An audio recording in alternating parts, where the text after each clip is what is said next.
වේලාව උදැසන 6යි. මේ ශ්‍රී ලංකා ගුවන්විදුලි සංස්ථාවයි. මෙන්න ප්‍රවෘත්ති. සංස්කරණය හේමන්ත හෙට්ටිගේ. ප්‍රකාශය බද්රජිත් සෞම්‍ය. නිරෝධායන ඇඳිරි නීතිය දීර්ඝ කරන්නේද නැද්ද තීරණය අද. ශ්‍රී ලංකාවේ එන්නත් කරන වැඩපිළිවෙල ජගත් පැසසුමට. නොවැම්බර් මාස අවසන් වීමට පෙර වයස අවුරුදු 18න් ඉහළ සිළු දෙනා එන්නත් කරණයට. සයිනෝෆාම් මාත්‍රා එන්නත් කළ අයට විදේශගත වීමට කිසිදු බාධාවක් නැතයි අවධාරණය කෙරේ. ඖෂධ හිඟයක් පිළිබඳ පැතිර යන ප්‍රචාර ජාතික ඖෂධ නියාමන අධිකාරී සභාපතිවරයා ප්‍රතික්ෂේප කරයි. කොරෝනා වෛරසයෙන් ජනතාව ආරක්ෂා කර ගැනීමට දේශීය ඖෂධ සපයන්නයි සිසිර ජයකොඩි රාජ්‍ය ඇමතිවරයා පාරම්පරික වෛද්‍යවරුන්ගෙන් ඉල්ලයි. නව අධ්‍යාපන ඇමතිවරයා පළමු වරට ගුරු වෘත්තීය සමිති හමුවෙයි. ඇෆ්ගනිස්තානයේ කාබුල් ගුවන්තොටුපළ ආසන්නයේ පිපිරීම් දෙකකින් 60 දෙනෙකු මරුට. ටෝකියෝ පැරාඔලිම්පික් ක්‍රීඩාවලදී ශ්‍රී ලංකාව අද තරඟබිමට. දැනට ක්‍රියාත්මක නිරෝධායන ඇඳිරි නීතිය තවදුරටත් දීර්ඝ කරන්නේද නැද්ද යන්න අද තීරණය කරන බව සෞඛ්‍ය සේවා අධ්‍යක්ෂ ජෙනරාල් වෛද්‍ය අසෙල ගුණවර්ධන මහතා කියයි. ජනාධිපති ගෝඨාභය රාජපක්ෂ මැතිතුමාගේ ප්‍රධානත්වයෙන් අද පැවැත්වෙන ජනාධිපති කාර්ය සාධක බළකා රැස්වීමේදී අදාළ තීරණය ගැන්වූ ඇත. වර්තමාන කොරෝනා ආසාදිතයන් සංඛ්‍යාව හා මරණ සංඛ්‍යාව අනුව ලබන සඳුදායින් පසුවද නිරෝධායන ඇඳිරි නීතිය ක්‍රියාත්මක කරන්නේද යන්න තීරණය කිරීමට නියමිතයි. නිරෝධායන ඇඳිරි නීතිය පැනවූයේ ජනතාවගේ සංචරණ සීමා කර අලුතින් ආසාදිතයන් හඳුනා ගැනීම සඳහායි. වෛරසය ව්‍යාප්ත වීම වැළැක්විය හැක්කේ ජනතාව ඒකරාශී නොවීම මගින් පමණක් බව සෞඛ්‍ය සේවා අධ්‍යක්ෂ ජෙනරාල්වරයා පෙන්වා දෙයි. සෞඛ්‍ය මාර්ගෝපදේශ මෙන්ම සෞඛ්‍ය පුරුදුවලට ජනතාව අනුගත වීම සිටසියක්ම දක්නට නොලැබෙන බවද ඔහු සඳහන් කරයි. ශ්‍රී ලංකාවේ එන්නත් කරන වැඩපිළිවෙල ජගත් පැසසුමට ලක්වේ. ශ්‍රී ලංකාවේ ජපන් තානාපති යුගියාමා අකිරා සහ යුනිසෙෆ් සංවිධානයේ ශ්‍රී ලංකා නියෝජිත ක්‍රිස්ටියන් ස්කොග් යන මහත්වරු ඊයේ පැවති උත්සවයකදී ඒ බව සඳහන් කළහ. කොවැක්ස් වැඩසටහන යටතේ ජපන් ආධාර මත යුනිසෙෆ් සංවිධානය හා ජපන් තානාපති කාර්යාලය එක්ව මෙරට සෞඛ්‍ය සේවාවට උපකරණ තොගයක් පරිත්‍යාග කිරීම නිමිත්තෙන් උත්සවය පැවැත්වින. ඇමති කෙහෙලි රම්කල මහතා එහි ප්‍රධාන ආරාධිතයා විය. ඉදිරියේදී මෙරට සෞඛ්‍ය සේවාව සඳහා දිය හැකි උපරිම දායකත්වයේ සපයන බවට ජපන් තානාපතිවරයා එහිදී ප්‍රතිඥා දුන්නේය. ලබන නොවැම්බර් මාස අවසන් වීමට පෙර මෙරට වයස අවුරුදු 18න් ඉහළ සිළු පුරවැසියන් පූර්ණ එන්නත්කරණයට ලක් කිරීමට හැකිවනු ඇතැයි ඇමති කෙහෙලිය රම්කල මහතා විශ්වාසය පළ කරයි. ලබන මාස 15 වෙනිදා වන විට වයස අවුරුදු 30ට වැඩි සිළු පුරවැසියන් එන්නත්කරණයට ලක් කිරීමට සැලසුම් කර තිබේ. ශ්‍රී ලංකාවේ කියුබානු තානාපති අන්ද්‍රේස් ගරිඩෝ මහතා සමග ඊයේ පැවති විශේෂ සාකච්ඡාවකදී ඇමතිවරයා මේ බව සඳහන් කර ඇත. සියලු පුරවැසියන් එන්නත්කරණයකින් පසු තුන්වන එන්නතක් ලබා දීම පිළිබඳවද අවධානය යොමු කෙරේ. ලොව ඉතා ඉහළ මට්ටමක පවතින කියුබානු සෞඛ්‍ය සේවාවේ අත්දැකීම් දැනුම හා තාක්ෂණය මෙරටට සපයන ලෙසද සෞඛ්‍ය ඇමතිවරයා තානාපතිවරයාගෙන් විශේෂයෙන් ඉල්ලා සිටියේය. කොරෝනා වෛරසයෙන් ආරක්ෂා වීමට ඇති එකම මඟ එන්නත්කරණය බැවින් සිළු දෙනා ඒ සඳහා යොමු විය යුතු බව පාර්ලිමේන්තු මන්ත්‍රී තිස්ස අත්තනායක මහතා කියයි. දේශපාලන හෝ වෙනත් මතිමතාන්තර පදනම් කරගනිමින් ජනතාව එන්නත්කරණයට යොමු වීම වළක්වන්නේ නම් ඒක කිසිසේත් අනුමත කළ නොහැකි බව ඔහු සඳහන් කරයි. අපිට තියෙන අභියෝගය තමයි මේ COVID-19 වසංගතයේ සමාජගත වීම හරහා සිදුවෙන මහා අපරාධය සහ ව්‍යසනය. ඒ නිසා අපි ආරාධනා කරන්නේ පළවෙනි කාරණය මේ සියලු කටයුතු අපි එකට එකතු වෙලා විසඳාගත යුතු කාරණා. ඒ නිසා මේ රෝගයෙන් මුලින් ගැලවෙන්න COVID-19 රෝගය වෛරසය සමාජයෙන් ඉවත් කරන්න අපේ උපරිම දායකත්වය සහ සහයෝගය පාර්ශවයක්ම අපි ලබා දී යුතුයි. ඒක විසඳා ගැනීම වෙනුවෙන් අපි හැම පාර්ශවයක්ම දායක විය යුතුව තිබෙනවා. ඒ නිසා අපි මේක එක පැත්තකට තල්ලු කරලා දාලා ඔවුන් පමණක් රජයේ පමණක් එහෙම නැත්නම් එක පාර්ශවයක් පමණක් මෙය විසඳිය යුතුයි කියන තැන නෙවෙයි අපි ඉන්නේ. අපි කියන්නේ මේක විසඳා ගැනීම සඳහා අපි සියලු දෙනාම එකට එකතු වෙලා ව්‍යාපාරයකට දායකත්වය ලබා දී යුතුව තිබෙනවා. ඒ නිසා අපි කියන්නේ ආණ්ඩුව පාර්ශවයෙන් ලොකු වගකීමක් ඉටු වේ යුතුයි. ඒක තමයි එන්නත් කරන වැඩපිළිවෙල කඩිනම් කරන්න ඕනේ, වේගවත් කරන්න ඕනේ. තවදුරටත් මේක සමාජයට බෝ වෙනක බලක්වා ගැනීම සඳහා ඔවුන්ගේ කාර්යභාරය සෞඛ්‍ය සේවා සපයමින් සහ අනිකුත් සහයෝගය ලබා දීමෙන් ඉටු කළ යුතුයි. දෙවනුව සමාජයට තියෙන වගකීම තමයි අපි විහිං මේක බලක්වා ගැනීම සඳහා ගත යුතු සහයෝගයන් ලබා දීම. ඉතින් අපි හැමෝම මේකට දායක විය යුතුයි කියන පණිවිඩය තමයි අපි කියන්නේ. චීනී නිෂ්පාදිත සයිනෝෆාම් මාත්‍රා එන්නත් කළ පුද්ගලයන්ට විදේශගත වීමට කිසිදු බාධාවක් නැතයි සෞඛ්‍ය ප්‍රවර්ධන කාර්යාංශය අධ්‍යක්ෂ විශේෂඥ වෛද්‍ය රංජිත් බටුවන්තුඩාව මහතා කියයි. සයිනෝෆාම් මාත්‍රා එන්නත් කළ පුද්ගලයන්ට විදේශගත වීමට නොහැකි බවට පවතින ප්‍රචාරවල කිසිදු සත්‍යයක් නැතයි පවසන ඒ මහතා ඒ සම්බන්ධයෙන් අනියත බියක් ඇති කර නොගන්නයි ජනතාවට දැනුම් දෙයි. ඇතැම් රටවලට ඇතුළුවීමේදී එන්නත් නම් කර නැත. රටේ පවතින කොරෝනා මර්ධන නීතිවලට අනුකූලව රටට ඇතුල් විය හැකිය. ස්වීඩනය, හංගේරියාව, කැනඩාව, නෙදර්ලන්තය, ඉරාකය, ජෝදානය, මාලදිවයින, උතුරු කොරියාව, කටාර් රාජ්‍යය, පාකිස්තානය, ඉන්දුනීසියාව ඇතුළු රටවල් රැසක් සයිනෝෆාම් එන්නතට අනුමැතිය දී තිබේ. එම එන්නතට අනුමැතිය දී නැති රටකවද අදාළ රටේ නියම කර ඇති කොරෝනා මර්ධන ක්‍රියාදාමයන්ට අනුගතව ඇතුළු විය හැකි බව ඒ මහතා අවධාරණය කරයි. ලෝකයේ රටවල් 79ක් මූලික කරගනිමින් කොරෝනා මර්ධන නීති අනුගමනය කර අදාළ රටට ඇතුළු විය හැකි ආකාරය පිළිබඳ විස්තර ඇතුළත් ලේඛනයක් විදේශ කටයුතු අමාත්‍යාංශය පසුගියදා නිකුත් කළේය. කොරෝනා ආසාදිතයන්ට අවශ්‍ය ඖෂධ උපකරණ මෙන්ම අත්‍යවශ්‍ය ඖෂධවල කිසිදු හිඟයක් නැතයි ජාතික ඖෂධ නියාමන අධිකාරියේ සභාපති වෛද්‍ය රසික විජයවන්ත මහතා පවසයි. ඖෂධ හිඟයක් පිළිබඳව ගෙන යන ප්‍රචාරවල කිසිදු සත්‍යයක් නැත. ප්‍රමාණවත් ඖෂධ තොග රට තුළ පවතී. ඖෂධ ආනයනය නිසි පරිදි සිදුවේ. රාජ්‍ය ඖෂධ නීතිගත සංස්ථාවේ හා සෞඛ්‍ය අමාත්‍යාංශයේ ඇනුම්වලට අදාළ ටෙන්ඩර් ලියාපදිංචි කිරීම අඛණ්ඩව සිදු කෙරෙන බව පවසන සභාපතිවරයා ඖෂධ හිඟයක් පිළිබඳ අනියත බියක් ඇති කර නොගන්නයි ජනතාවට දැනුම් දෙයි. මේ ප්‍රවෘත්ති ශ්‍රී ලංකා ගුවන්විදුලි සංස්ථාවෙන්.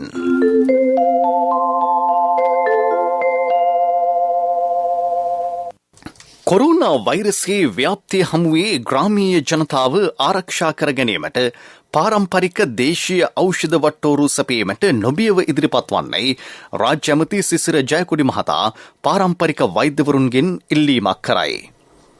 ආයුර්වේද දෙපාර්තමේන්තුවේ ලියාපදිංචි වූ හා නොවූ ඕනෑම පාරම්පරික වෛද්‍යවරයෙකුට මේ සඳහා ඉදිරිපත් විය හැකි බව ඔහු සඳහන් කරයි. ඕනෑම රටක පවතින සාම්ප්‍රදායික අත්බෙහෙත් මෙවැනි වසංගතයක් හමුවේ යොදාගත හැකි බව ලෝක සෞඛ්‍ය සංවිධානයේද නිර්දේශ කර තිබේ. ඒ පිළිගත් සම්මතයකි. එම සම්මතයට අනුව අදාළ ඖෂධ භාවිත කිරීමට ඉදිරිපත් වන්නයි රාජ්‍ය ඇමතිවරයා පාරම්පරික වෛද්‍යවරුන්ගෙන් ඉල්ලීමක් කරයි. මෙම වසංගතය හමුවේ ජනතාවට දේශීය ඖෂධ සැපීම මානුෂීය පදනම මත පිහිටා කළ යුතු බවත් දේශීය ඖෂධ ගැනීමෙන් කිසිවෙකුත් මරණයට පත් නොවන බවත් රාජ්‍ය ඇමති සිසිර ජයකොඩි මහතා අවධාරණය කරයි. මේ දක්වා වාර්තා වී ඇති කොරෝනා ආසාදිතයන්ගේ සංඛ්‍යාව 4,12,370ක් දක්වා ඉහළයයි. ඊයේ ආසාදිතයෝ 4,602 දෙනෙක් හඳුනාගනු ලැබූහ. සෞඛ්‍ය සේවා අධ්‍යක්ෂ ජෙනරාල්වරයා ඊයේ කොරෝනා මරණ 209ක් තහවුරු කර තිබේ. මෙරට දිනක් තුළ තහවුරු කළ කොරෝනා මරණ සංඛ්‍යාව 200 සීමාව ඉක්මවා ගිය පළමු අවස්ථාව මෙයයි. කාන්තාවෝ 101 දෙනෙක් හා පිරිමි පුද්ගලයෝ 108 දෙනෙක් එම සංඛ්‍යාවට ඇතුළත් වෙති. වයස අවුරුදු 60ට හා ඊට වැඩි මරණ සංඛ්‍යාව 163කි. වයස අවුරුදු 30-59 අතර මරණ 46ක් වාර්තා වී තිබේ. අධ්‍යාපන ඇමති දිනේෂ් ගුණවර්ධන මහතා ගුරු වෘත්තීය සමිති හමුවේ අධ්‍යාපන අමාත්‍යාංශයේදී ඊයේ එම හමුව සිදුවිය. දිනේෂ් ගුණවර්ධන මහතා අධ්‍යාපන ඇමති ධුරයට පත්වීමෙන් පසුව ගුරු වෘත්තීය සමිති හමුව පළමු අවස්ථාව මෙයයි.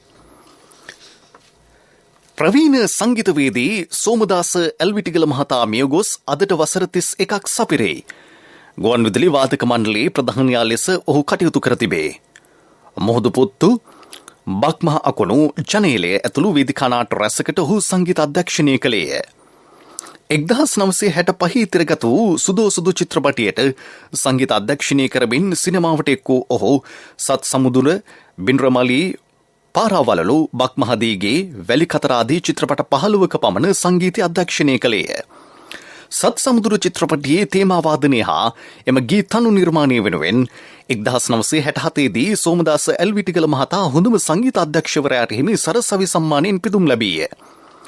1974 දී දීපසිකා සම්මානයෙන්ද 1988 දී කලාභූෂණ සම්මානයෙන්ද ඔහු පිදුම් ලබා තිබේ. ජාතික ගුවන්විදුලියට අතුරු වාදන සරල ගී තනු හා තේමා සංගීත ඛණ්ඩ රැසක් ඔහු නිර්මාණය කළේය. සෝමදාස එල්විටිගල් මහතාගේ 31 වන ගුණ සමරුව නිමිත්තෙන් විශේෂ වැඩසටහනක් සිංහල ස්වදේශීය සේවයෙන් අද පෙරවරු 10:30 සිට ප්‍රචාරය කෙරේ. කොරෝනා වෛරසයේ ව්‍යාප්තිය හමුවේ වේදිකා නාට්‍ය චිත්‍රපට හා ටෙලිනාට්‍ය ක්ෂේත්‍ර දැඩි අර්බුදයකට ලක්ව ඇතැයි ප්‍රවීණ රංගධර ශ්‍රයන්ත මින්ඩිස් මහතා කියයි. රංගනකාරයේ නිරත වන අවස්ථාවලදී මුව ආවරණ ඉවත් කිරීමට සිදුවීම හේතුවෙන් විශේෂයෙන් රංගන ශිල්පීන්ට මුහුණ දීමට සිදුවී ඇත්තේ දැඩි අසීරුතාවයකටයි. ඒ අනුව කලා ශිල්පීන් ජෛව බුබුලක් ලෙස කටයුතු කිරීමේ අවශ්‍යතාව ඔහු පෙන්වා දෙයි. පවතින තත්වයෙන් රට මුදා ගැනීම සඳහා කලා ක්ෂේත්‍රයේ සමගී උපරිම සහාය අදාළ අංශවලට ලැබිය යුතු බවද ශ්‍රයන්ත මින්ඩිස් මහතා අවධාරණය කරයි.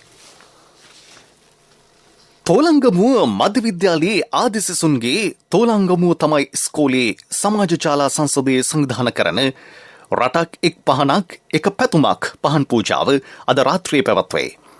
කොරෝනා වෛරසයේ ව්‍යාප්තිය පාලනය හා ආසාදිතයන්ට ප්‍රතිකාර කිරීම සඳහා දිවා රාත්‍රියේ නොතකා කැපවී සිටින සෞඛ්‍ය කාර්ය මණ්ඩල ත්‍රිවිධ හමුදාව පොලිසිය හා රාජ්‍ය නිලධාරීන්ටද සමස්ත ජනතාවටද ආශිර්වාද කිරීම එහි අරමුණයි.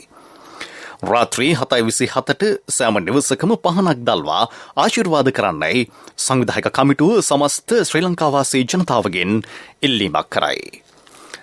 මීළඟට ප්‍රමුඛ පුවත. ප්‍රමුඛ පුවත ඔබ වෙත ගෙනෙන්නේ සෑම ගෙදරකම සිටිය යුතු වෙද මහත්මයා සිද්ධාලේප. වර්තමානයේදී රට මුහුණදී ඇති විදේශ සංචිත ගැටලුවලට සම්ප්‍රදායික ක්‍රමවලින් බැහැරව නව ක්‍රම ඔස්සේ විසඳුම් සෙවිය යුතු බව කොළඹ විශ්වවිද්‍යාලයේ ආර්ථික විද්‍යා අධ්‍යනාංශයේ ආචාර්ය ප්‍රියංග දුනුසිංහ මහතා කියයි. වර්තමානයේ තරුණ පරපුර නිර්මාණශීලී අදහස් යොදා ගනිමින් අන්තර්ජාලය ඇතුළු නවීන තාක්ෂණය මගින් මුදල් ඉපයීමට යොමු වී සිටිති. ඔවුන් දිරිගැන්වීම මේ අවස්ථාවේ අනිවාර්යයෙන්ම සිදුවිය යුත්තකි. කොරෝනා වෛරසයේ ව්‍යාප්තිය හමුවේ අනාගතයේ රට තුළ ඇතිවිය හැකි රැකියා අර්බුදයට එමගින් විසඳුම් ලැබෙනු ඇතැයි ඔහු පෙන්වා දෙයි. රට තුළ විදේශ විනිමය පිළිබඳව සැලකිය යුතු අර්බුදයක ආර්ථිකය ගමන් කරන්නේ මෙවැනි තත්ත්වයන් මම හිතන්නේ ලෝකයේ ඉතිහාසය තුළ ගත්තොත් විවිධ දුෂ්කරතාවන් වලට පිච්ච අවස්ථාවලදී මතු වූ තත්ත්වයක් හා සමාන තත්ත්වයක් මේක උදාහරණයක් විදිහට දෙවන ලෝක යුද්ධ කාල සීමාව තුළදී ලෝකයේ අත්දැකපු ආකාරයේ තත්ත්වයක්. මේ තත්ත්වය තුළ මම හිතන්නේ අපිට කරන්න පුළුවන් ප්‍රධානම කාරණාව තමයි තත්ත්වය ලංකාවට විතරක් හුදෙකීමා වූ තත්ත්වයක් නෙමෙයි මේක ගෝලීය තත්ත්වයක්. ඒ නිසා මේ තත්ත්වය තුළ හැකිතාක් දුරට අපි මම හිතන්නේ රජයේ ඉල්ලීමකුත් යම් ආකාරයකට කරලා තිබුණා. විදේශ විනිමය අර පරිස්සමෙන් භාවිතා කළ යුතුයි කියන කාරණාව. ඒ අර්ථයෙන් ගත්තාම අපි භාවිතා කරන පෙට්‍රල් ඩීසල් වල ඉඳලා අනිකුත් විදේශ විනිමය භාවිතා කෙරෙන මිලදී ගැනීම වලදී අපි සකසුරුවමින් යුතුව ක්‍රියා කළ යුතු වෙනවා. මක් නිසාද ඒක සමස්ත ආර්ථිකයටම නරක විදියට බලපාන්න පුළුවන් හින්දා. ප්‍රමුඛ පුවත ඔබ වෙත ගෙන ආවේ සෑම ගෙදරකම සිටිය යුතු වෙද මහත්මයා සිද්ධාලේප. ශක්ති හඬ අවධානය පිණිසයි. එන්නත්කරණය සඳහා මධ්‍යස්ථානවලට පැමිණීමේදී ජනතාව සෞඛ්‍ය මාර්ගෝපදේශ නිසි ලෙස අනුගමනය කිරීමේ අවශ්‍යතාව විශේෂඥ වෛද්‍ය සුසී පෙරේරා මහත්මිය පෙන්වා දෙයි. සෑම අයෙකුම එන්නත්කරණයට ලක්වීම අත්‍යවශ්‍ය වෙයි. එන්නත් කරන ඖෂධ වර්ගයේ පිළිබඳ අවධානය යොමු නොකර තමාට ආසන්නම ස්ථානයෙන් එන්නත් කරන්නට ලක්වන්නයි ඇය ඉල්ලීමක් කරයි. මෙතෙන්දී එන්නත ලබා ගැනීම ඉතාම වැදගත්. නමුත් අපි මොකක් හරි විදිහකට හික්මීමක් ඇතුව මෙතන ක්‍රියා කරන්න ඕනේ. ඒ කියන්නේ මේ එන්නත ලබා ගන්නවා වගේම තම තමන් දැනගන්න ඕනේ ප්‍රජාවේ දැන් හැමතැනම මේ වෛරසය කෙන අතරේ තියෙනවා. සමහරට අපිට ඒක පේන්නේ නැහැ මේ වෛරසය කොතන තියෙනවද කියන එක.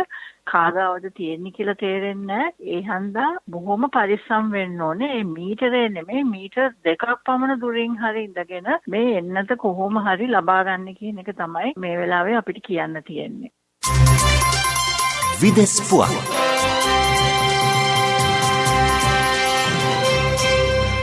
ඇෆ්ගනිස්තානයේ කාබුල් ගුවන්තොටුපළ ආසන්නයේ සිදු පිපිරීම් 2කින් 60 දෙනෙක් මරණයට පත්වෙති. සාමාන්‍ය වැසියෝද ඒ අතර වෙති. එක්සත් ජනපද හමුදා සාමාජිකයෝ 12 දෙනෙක්ද මරණයට පත් වූහ. තුවාල ලබා ඇති සංඛ්‍යාව 140කි. රටින් පිටවීමට උත්සාහ දරන ජනතාව ඉලක්ක කර මෙම ප්‍රහාරය එල්ල විය. ගුවන්තොටුපළේ පිවිසුම් දොරටුවක් අසල හා යාබද හෝටලයක එම පිපිරීම් සිදු වී තිබේ.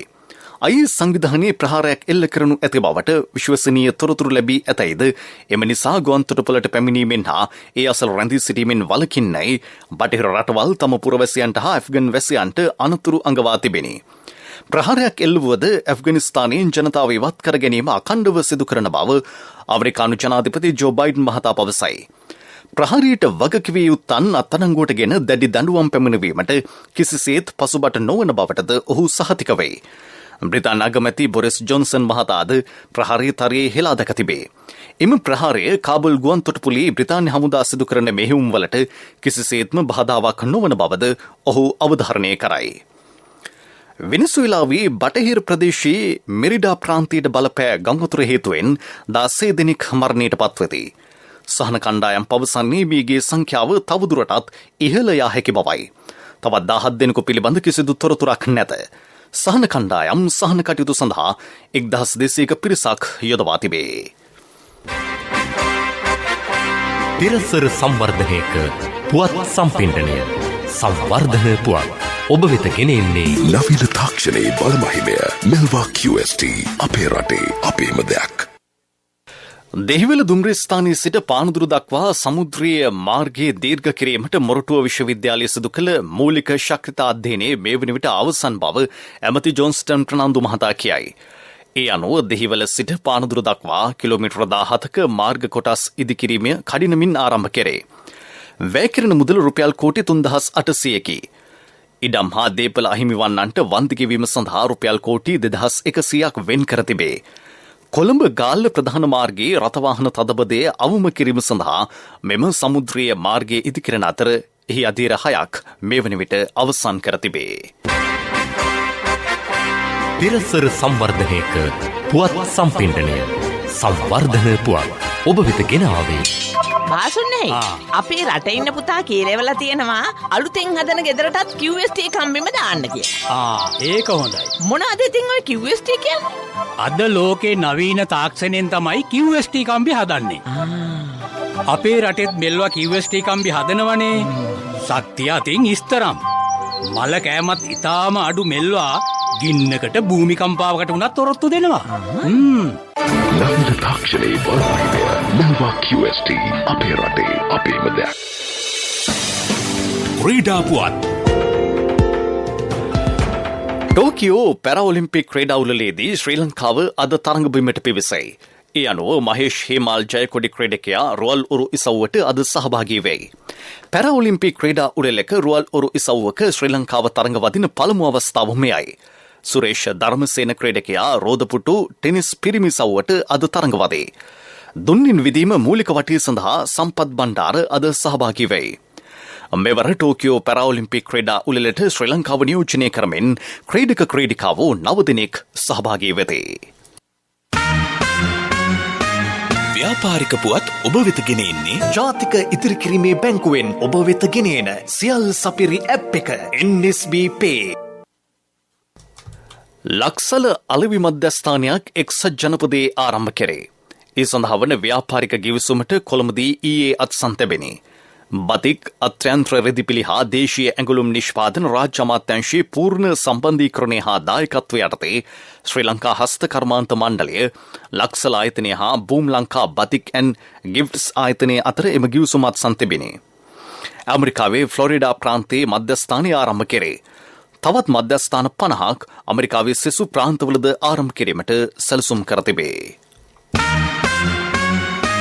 ව්‍යාපාරික පුවත් ඔබ වෙත ගෙනාවේ ඔබේ සියලුම බැංකු කටයුතු වඩාත් සුරක්ෂිතව පහසුවෙන් කරගන්න ජාතික ඉදිරිකිරීමේ බැංකුවෙන් ඔබ වෙත ගෙනේන සියල් සපිරි ඇප් එක NSB Pay මුදල් හුමාරු බිල්පත් ගෙවීම ප්‍රීලෝඩ් ක්‍රෙඩිට් කාඩ් ගෙවීම ලංකා QR ආදී සේවාවන් රැසක් සමගින් බැංකු ගිණුම් කිහිපයක් සමග එකවර ලියාපදිංචි වීමේ පහසුකම ඔබ කොතැනක සිටියත් ඔබේ බැංකු කටයුතු එසැනින් කරගන්න ඩිජිටල් විසඳුම Play Store හෝ App Store හරහා දැන් නොමිලේම ඩවුන්ලෝඩ් කරගන්න NSB Pay වැඩි විස්තර ළඟම පිහිටි ශාඛාවෙන් හෝ 0112 379යි 379 අමතන්න කොන්දේසි සහිතයි.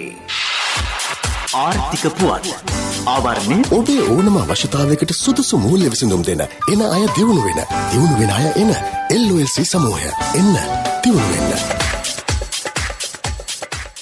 හම්බන්තොට දිස්ත්‍රික්කයේ මෙවර මහකන්නේ ගොවිතැන් සඳහා අවශ්‍ය කාබනික පොහොර ප්‍රමාණය මෙට්‍රික් ටොන් ලක්ෂ 7ක් බව ගණන් බලා තිබේ. වගා කෙරෙන සමස්ත බිම් ප්‍රමාණය හෙක්ටයාර් 1,44,000කි. වී අතිරේක භෝග එළවලු පළතුරු කාබනික පොහොර මගින් වගා කිරීමේ දැවැන්ත වැඩසටහනක් හම්බන්තොට දිස්ත්‍රික්කයේ දැන් ක්‍රියාත්මකයි. ප්‍රාදේශීය ලේකම් කොට්ටාශ 12ක ග්‍රාම නිලධාරී වසම් 576ක රාජ්‍ය නිලධාරීහු හා ගොවි ජනතාව ඒ සඳහා සම්බන්ධ කර ගැනිතේ.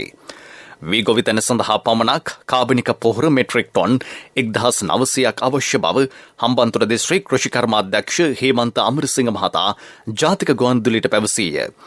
දිස්ත්‍රික්කයේ සියලුම ග්‍රාම නිලධාරී වසම්වල කාබනික පොහොර නිෂ්පාදන වැඩසටහන් දැන් ක්‍රියාත්මකයි.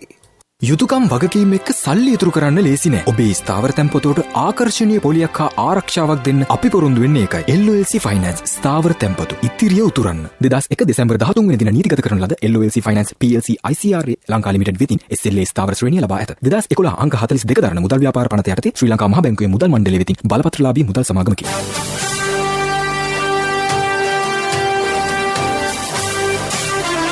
කාලගුණ වාර්තාව ඔබ වෙත ගෙන එන්නේ සයුරු දීවර කාලගුණ තොරතුරු සේවාව.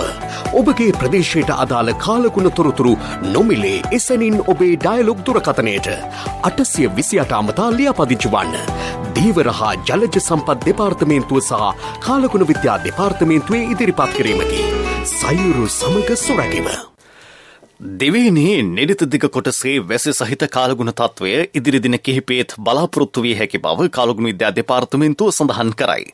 බස්නාහිර සබරගමුව මධ්‍යම සහ වයඹ පළාත්වලත් ගාල්ල සහ මාතර දිස්ත්‍රික්කවලත් මිලිමීටර 100ට වැඩි තද වැසි ඇති විය හැකිය.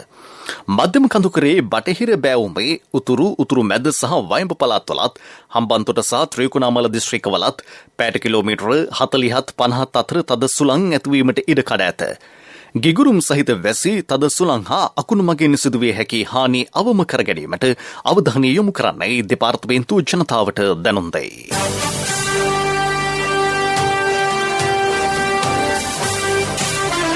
කාලගුණ වාර්තාව ඔබ වෙත ගෙන ආවේ සයුරු දීවර කාලගුණ තොරතුරු සේවාව.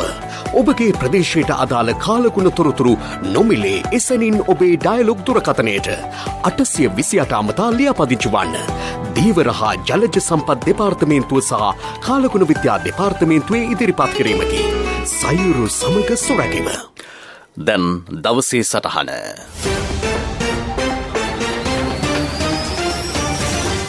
එන්නම කොවිඩ් රෝගීන් සංඛ්‍යාවලත් මිය යන සංඛ්‍යාවලත් යම් වැඩිවීමක් දක්නට ලැබෙනවා. පසුගියදා අවාසනාවන්ත ලෙස නිවසේ මවත් පියාත් තම වයස අවුරුදු 5ක් වන එකම දරුවා තනිකර ජීවිතෙන් සමුගත් පුවතක් වාර්තා වුණා. මේ වන විට රෝගීන් හා මිය යන ප්‍රජාව දෙස අවධානය යොමු කළ යුත්තේ අන් කිසිවක් නිසා නොව තමාත් තම පවුලත් රැක ගැනීමට එය පෙළඹවීමක් ලෙසයි. මෙවැනි අවාසනාවන්ත සිද්ධීන් තමා ඇස් ඉදිරිපිට දිගහැරෙද්දී පවා මේ ප්‍රශ්නයේ බරපතලකම සමහරු තේරුම්ගෙන තිබෙන බවක් නොපෙනේ. මුව ආවරණය පැළඳීම, මීටරයක දුර, විසබීජනාශක හෝ සබන් යොදා අත් සේදීම, එකට එක් වී ආහාර නොගැනීම ආදී සෞඛ්‍ය මාර්ගෝපදේශ අමතක කර ඇති බවක් ඉතා පැහැදිලිව පෙනෙනවා. මේ සියල්ල සිදු කරන්නේ ඔබ මෙන්ම ඔබේ දරුවන් අසල්වාසීන් රැක ගැනීමට යන්න අමතක කර තිබෙනවා. නමුත් ඛේදවාචකයේ නොවේ.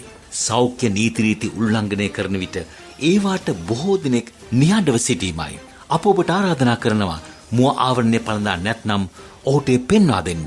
සෞඛ්‍ය නීති නොපිළිපදින පුද්ගලයන්ට විරෝධය ප්‍රකාශ කිරීමට බිය නොවන්න. මන්ද එක් අයෙකුට මෙම වෛරසය තවත් විශාල පිරිසකට ව්‍යාප්ත කළ හැකි නිසා ඒ වැළැක්වීම අප සතු යුතුයකමක් වන නිසායි. අද සිට සෞඛ්‍ය මාර්ගෝපදේශ නොපිළිපදින්නන්ට එරෙහිව ඔවුන් හමුවේ කරුණු පැහැදිලි කරමු. එය මුළු මහත් ජන සමාජයටම කරන මෙහෙවරක් වනු නොඅනුමානයි.